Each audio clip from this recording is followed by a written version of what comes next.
Hi everyone, welcome to legal mystery simplified. तो चलिए आज हम लोग कंपनीज एक्ट 2013 को स्टार्ट कर लेते हैं। बेयर एक्ट है तो उसको आप खोल लीजिए, ज़्यादा बेटर रहेगा। नहीं है तो ऐसे भी हम कवर कर सकते हैं, पर बेयर एक्ट से बेटर अंडरस्टैंडिंग होगी तो और अच्छा रहेगा। Companies act 2013, act number 18 of 2013, 29th August 2013, an act to consolidate and amend the law relating to companies, be it enacted by Parliament in the 64th year of Republic of India as follows. Enactment introduced in Lok Sabha 14th August 2012, passed by Parliament 8 August 2013, President's assent 20 August 2013. Published in Gazette 30 August 2013. Enactment is the process by which a bill becomes a law after being passed by the Parliament and receiving the President's assent. तो 2013 का 18th law है ये, जो parliament ने पास किया था। 29 अगस्त 2013 वो date है था प्रेसिडेंट ने इसे असेंट दी थी इस एक्ट को, वो थी 29 अगस्त 2013। इस दिन एक्ट लीगली एनैक्ट हो गया था, लेकिन एनफोर्समेंट इसका काफी बाद में हुआ है। तो बेयर एक्ट में आप देखेंगे an act to consolidate and amend the law relating to companies. तो कंसोलिडेट का मतलब होता है पुराने स्कैटर्ड जितने भी कंपनी लॉ थे उसे एक जगह कंबाइन किया था, यूनाइट किया था, तो that is consolidation. Amend, laws को अपडेट और इंप्रूव करा गया था। In the sense companies act 1956 को और जितने भी पुराने लॉज थे सबको कंसोलिडेट किया गया है, रिप्लेस करके ये 2013 वाला एक्ट आया था। मॉडर्न रूल्स अमेंड हुए थे और इसमें ऐड हुए थे। Be it enacted by parliament in 64th year of republic of India as follows. इसका मतलब है लॉ पार्लियामेंट ने बनाया है। इंडिया के कब बनाया, और इंडिया के 64th रिपब्लिक मतलब 2013 में बनाया गया है। एनैक्टमेंट को देखें, इंट्रोड्यूस्ड इन लोकसभा 14 अगस्त 2012। इस दिन बिल पार्लियामेंट के लोअर हाउस में प्रेजेंट किया गया, यहीं से लॉ बनने का प्रोसेस स्टार्ट हो गया था। पास्ड बाय पार्लियामेंट ऑन 8 अगस्त 2013। तो इस दिन दोनों हाउसेस ने इस बिल को अप्रूवल दे दिया था, राज्यसभा और लोकसभा ने। तो वो ये डेट है, दोनों हाउसेस का अप्रूवल मिल गया था और उसके बाद ये बिल प्रेसिडेंट के पास गया था। और जो प्रेसिडेंट की असेंट मिली है वो मिली है 29 अगस्त 2013 को। आपने कॉन्स्टिट्यूशन में पढ़ा होगा, जब तक मेजॉरिटी नहीं मिलेगी राज्यसभा और लोकसभा में तब तक वो बिल अप्रूव नहीं होगा, और फाइनली प्रेसिडेंट की असेंट होना जरूरी है, तब वो बिल जाके एक्ट बन जाता है। तो वही चीज है। इसके बाद पब्लिश्ड इन गैजेट 30 अगस्त 2013। तो इसका मतलब यह है कि गवर्नमेंट ने ऑफिशियली गैजेट में पब्लिश कराया था, नोटिफिकेशन दिया था, जिससे पब्लिक अवेयर हो जाए कि ये नया लॉ एग्जिस्ट कर चुका है। गैजेट में पब्लिश करने का मेन एम ही यही होता है कि पब्लिक की अवेयरनेस हो। इसके बाद एनैक्टमेंट। एनैक्टमेंट का मतलब है जब पार्लियामेंट लॉ पास करे और प्रेसिडेंट उसको अप्रूव करे, तब वो बिल ऑफिशियली लॉ बन जाता है, दैट इज एनैक्टमेंट। अब हम देखते हैं commencement. The act was not enforced on a single day. Legal basis, section 1 subclause 3. Central government may appoint different dates for different provisions. इसका मतलब ये है कि पूरा एक्ट एक ही दिन नहीं आया था, एक ही दिन नहीं एनफोर्स करा गया था, अलग अलग सेक्शंस अलग अलग डेट्स पर एनफोर्स हुए हैं। और इसका लीगल बेसिस सेक्शन 1 सबक्लॉज 3 में है। सेक्शन 1 सब क्लॉज 3 में ये पावर गवर्नमेंट को दी गई है कि वो डिसाइड कर सकता है कौन सा सेक्शन कब स्टार्ट होगा। ये डिसीजन ऑफिशियल गैजेट के नोटिफिकेशन से ही होता है पर। और इसके बाद अगर हम एनफोर्समेंट टाइमलाइन देखें तो 12 सितंबर 2013 first set of sections enforced, 1 अप्रैल 2014 major portions enforced, remaining sections phased notifications later. तो जो 12 सितंबर 2013 था, पहली बार कुछ सेक्शन अप्लाई हुए, प्रैक्टिकल चीज़ें फॉलो होने लग गई। फिर 1 अप्रैल 2014 को major part of law implement हुआ। कंपनीज ने कंप्लायंस सीरियसली फॉलो करना तभी स्टार्ट किया, और जो रिमेनिंग सेक्शंस थे वो बाद में step by step accordingly add हुए हैं। तो अगर मैं आपको ब्रीफ में बताऊं थोड़ा, तो कंपनीज एक्ट 2013 को 29 अगस्त 2013 को प्रेसिडेंट का असेंट मिला है। इसके बाद ही ये एनैक्ट हुआ है, लेकिन एक्ट को एक ही दिन में एनफोर्स नहीं किया गया, बल्कि सेक्शन 1 सब क्लॉज 13 के अकॉर्डिंग सेंट्रल गवर्नमेंट ने अलग अलग सेक्शंस को अलग अलग डेट पर ऑफिशियल गेजेट के थ्रू इम्प्लीमेंट किया है, जिसमें मेजर जो एनफोर्समेंट हुआ अपना वो 1 अप्रैल 2014 को हुआ है। अब आगे बढ़ते हैं। Territorial extent and application. Extent applies to whole of India. Applicability Indian companies, foreign companies with place of business in India. इसका मतलब है कंपनीज एक्ट 2013 पूरे इंडिया में अप्लाई होगा, चाहे वो कंपनी इंडिया में हो, मुंबई में हो या किसी भी स्टेट में हो, सब पर ये लॉ लगेगा। कोई भी स्टेट या यूटी इस एक्ट से बाहर नहीं है, एक्सेप्टेड नहीं है। ब्रीफ में एप्लीकेबिलिटी इसकी है इंडियन कंपनीज, तो जो कंपनी इंडिया के अंदर रजिस्टर्ड हुई है उन सब पे ये एक्ट फुली अप्लाई होता है, चाहे वो कंपनी पुराने लॉ 1956 एक्ट के अंडर बनी हो या नए लॉ 2013 के अंडर बनी हो। इसके बाद foreign companies with place of business in India, मतलब कंपनी बाहर है पर उसका प्लेस ऑफ बिजनेस यहाँ है। मतलब अगर कोई फॉरेन कंपनी इंडिया में ऑफिस है जिसका ब्रांच है या बिजनेस कर रही है, तो उस पर भी कंपनीज एक्ट के कुछ प्रोविजंस अप्लाई होंगे ही होंगे। मतलब ऐसा नहीं कि इंडिया में आकर कंप्लीटली फ्री हो गई है पूरी तरह से, लॉ फॉलो करना पड़ता है। तो जो स्ट्रक्चर ऑफ द एक्ट है, सेक्शंस इसमें 470 हैं।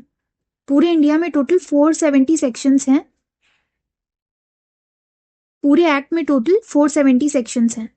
हर सेक्शन एक स्पेसिफिक रूल या टॉपिक को डील करता है, जैसे कंपनी बनाना, डायरेक्टर्स मीटिंग्स, ऑडिट्स एक्सेट्रा। और चैप्टर्स जो इसमें है वो 29 है। तो 470 सेक्शंस को 29 चैप्टर्स में डिवाइड किया गया है। हर एक चैप्टर एक मेजर टॉपिक को कवर करता है, जैसे इनकॉर्पोरेशन हो गया, इन्वेस्टिगेशन हो गया, ऑडिट्स हो गए या डायरेक्टर्स कितने हैं वो सब। तो अलग अलग चैप्टर्स कवर्ड हैं। उसके बाद शेड्यूल्स देखिए तो 7 है। तो जो शेड्यूल्स होते हैं वो एक्स्ट्रा डिटेल्स होती हैं, जैसे टेबल्स हो गए, फॉर्मेट्स हो गई, लिस्ट हो गई, वो सब। जैसे आगे हम पढ़ेंगे CSR एक्टिविटी लिस्ट होती है, उसमें भी फॉर्मेट्स होते हैं, तो वो है। CRPC में पढ़ा होगा आपने फॉर्मेट्स, तो इसमें भी वही है। तो बाकी ये पार्ट्स हैं प्रिलिमिनरी, सेक्शन 1-2 इंट्रोडक्शन पार्ट होता है इसमें। उसके बाद इनकॉर्पोरेशन सेक्शन 3 से लेकर 22 तक, इसमें बताया जाता है कंपनी कैसे बनेगी, MOA AOA वगैरह, रजिस्ट्रेशन का प्रोसेस क्या होता है, सर्टिफिकेट ऑफ इनकॉर्पोरेशन कैसे मिलेगा, तो वो सारी चीज़ें सेक्शन 3 से लेकर 22 में कवर्ड है। बस सेक्शन 23 से लेकर 72 तक कैपिटल सिक्योरिटीज यहाँ से डील होते हैं, मतलब शेयर्स हैं, डिबेंचर्स हैं, शेयर कैपिटल क्या होता है, पब्लिक का पैसा कैसे रेज किया जाएगा, पब्लिक से पैसा कैसे रेज किया जाएगा, तो वो सब सेक्शन 2 से 72 तक कवर्ड है। उसके बाद मैनेजमेंट एंड मीटिंग्स 88 से लेकर 195 तक कवर्ड है। इस पार्ट में बताया गया है मेंबर्स और डायरेक्टर्स के रिकॉर्ड्स, बोर्ड्स और मीटिंग्स वगैरह कैसे होंगी, जनरल मीटिंग्स क्या होती हैं, रेजोल्यूशंस कैसे पास होते हैं, वो सब। उसके बाद सेक्शन 128 से लेकर 148 तक के ऑडिट्स और अकाउंट्स हैं, मतलब अकाउंट्स कैसे मेंटेन करने हैं, ऑडिटर कैसे अपॉइंट होगा, ऑडिट रिपोर्ट कैसे बनाई जाएगी, तो वो सारी चीज़ें हैं। उसके बाद डायरेक्टर्स एंड KMP सेक्शन 149 से लेके 205 तक है। इस पार्ट में डील होता है कि डायरेक्टर्स कौन बनेंगे, कैसे बन सकते हैं, क्वालिफिकेशंस और डिस्क्वालिफिकेशन, बेसिकली CFO CEO उन सब की। कंपनी सेक्रेटरी का रोल क्या होता है, तो एग्जीक्यूटिव का रोल समझ लीजिए आप इसमें। इंस्पेक्शन एंड इन्वेस्टिगेशन सेक्शन 206 से 229 तक, ये गवर्नमेंट को पावर मिलती है, कंपनी के रिकॉर्ड चेक कर सकती है, इंक्वायरी कर सकती है, फ्रॉड केस में इन्वेस्टिगेशन कैसे करी जाएगी, तो वो सब। उसके बाद मर्जर्स एंड रेमेडीज जो हैं वो 230 से लेके 252 तक हैं। तो मर्जर्स होते हैं ना कंपनीज के, एमलगमेशन होता है, कॉम्पिटिशन एक्ट में पढ़ा होगा आपने कि तो मर्ज होने के बाद कंपनी कैसे फंक्शन करेगी, तो वो सारी चीज़ें हैं इसमें। ऑपरेशन और मिसमैनेजमेंट भी इसी में है।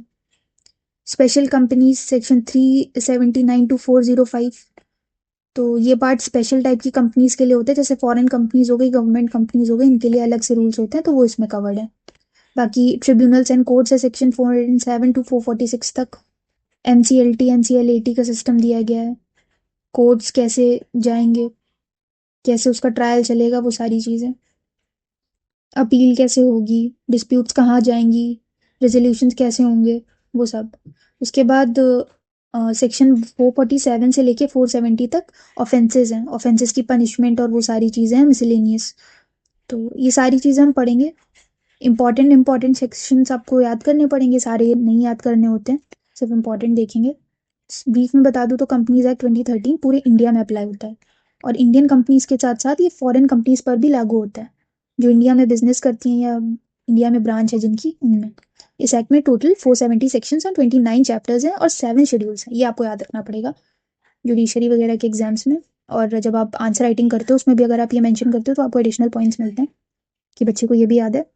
एक्ट को डिफरेंट पार्ट्स में डिवाइड किया गया है, जैसे preliminary, incorporation, capital management audits, जो भी हमने ऊपर पढ़ा था। तो ये स्ट्रक्चर कंपनी के बर्थ से लेकर पनिशमेंट तक सब कुछ कवर करता है, सारी चीज़ें, कंप्लीट लीगल फ्रेमवर्क प्रोवाइड करता है। तो ये इसके बाद वाले टेबल में शेड्यूल्स का टेबल है। और एमसीए गवर्नमेंट का डिपार्टमेंट ऐसा डिपार्टमेंट होता है, सपोज जैसे कंपनीज एक्ट 2013 को अप्लाई करवाना है तो यही करवाता है, जो रूल्स है, नोटिफिकेशन से सर्कुलर्स है, वो यही इशू करता है। आरओसी रजिस्ट्रार ऑफ कंपनीज और एनसीएलटी जैसी बॉडीज को भी सुपरवाइज यही करता है। कंपनी के फॉर्म्स हो गए, फाइलिंग्स हो गई, कंप्लायंसेस हो गए, एमसीए पोर्टल पर होते हैं। तो अगर गवर्नमेंट ने कोई भी न्यू कंप्लायंस रूल बनाया है, लाती है, केवाईसी हो गया, कुछ भी हो गया, तो वो एमसीए के थ्रू ही नोटिफाई होता है हम लोगों को। इसके बाद SEBI securities and exchange board of India, ये तो हमने बहुत बार पढ़ा है, बहुत से एक्ट्स में पढ़ा हुआ है। तो ये एक स्टॉक मार्केट और लिस्टेड कंपनीज का रेगुलेटर होता है सेबी। जो कंपनी शेयर मार्केट में लिस्टेड होती हैं उन पर सेबी का कंट्रोल होता है। तो सेबी बेसिकली इस चीज को इंश्योर करता है कि किसी के साथ फ्रॉड ना हो जाए, किसी भी इन्वेस्टर के साथ फ्रॉड तो नहीं हो रहा, कंपनी फेयर डिस्क्लोजर कर रही है, इनसाइडर ट्रेडिंग वगैरह तो नहीं हो गई। तो ये सारी चीजें रेगुलेट करती है सेबी। तो फॉर एग्जाम्पल अगर कोई कंपनी आईपीओ लाती है तो उसका उसका जो प्रोस्पेक्टस है वो सेबी ही अप्रूव करती है। फॉर एग्जाम्पल अगर कोई कंपनी आईपीओ लाती है तो उसका जो प्रोस्पेक्टस है वो सेबी अप्रूव करवाती है। वैसे ही NCLT, company law tribunal, national company law tribunal, ये कंपनी के डिस्प्यूट्स हैंडल करती है। एनसीएलटी एक स्पेशल कोर्ट होता है जो सिर्फ कंपनी के ही मैटर्स के लिए बनाया गया है। तो कंपनी के लीगल डिस्प्यूट्स यहीं फाइल होते हैं। Operation, mismanagement, merger, amalgamation, winding of company, पहले ही सारे मैटर्स हाईकोर्ट्स वगैरह में जाते थे, अब एनसीएलटी में जाते हैं। एनसीएलटी, इसमें एनसीएलटी की अपील्स जाती हैं। और उसके बाद तो एग्जाम्पल अगर कोई कंपनी ने फेक अकाउंट्स बनाए हैं या पब्लिक का पैसा लूट लिया तो केस कहाँ जाएगा, सीरियस फ्रॉड इन्वेस्टिगेशन ऑफिस को असाइन होगा।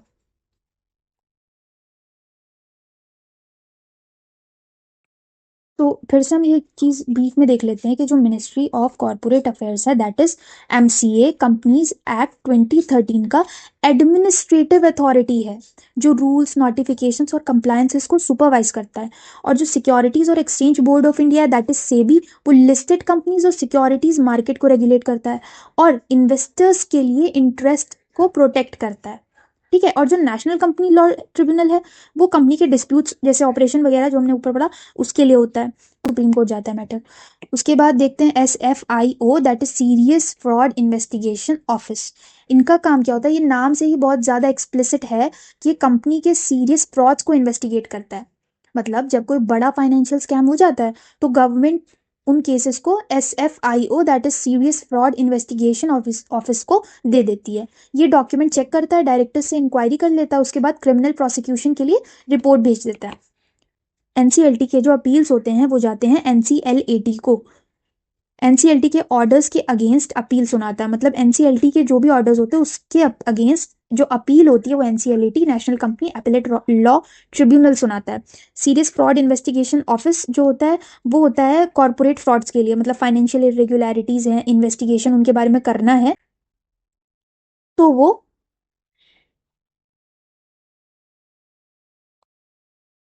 सीरियस फ्रॉड इन्वेस्टिगेशन ऑफिस में जाता है।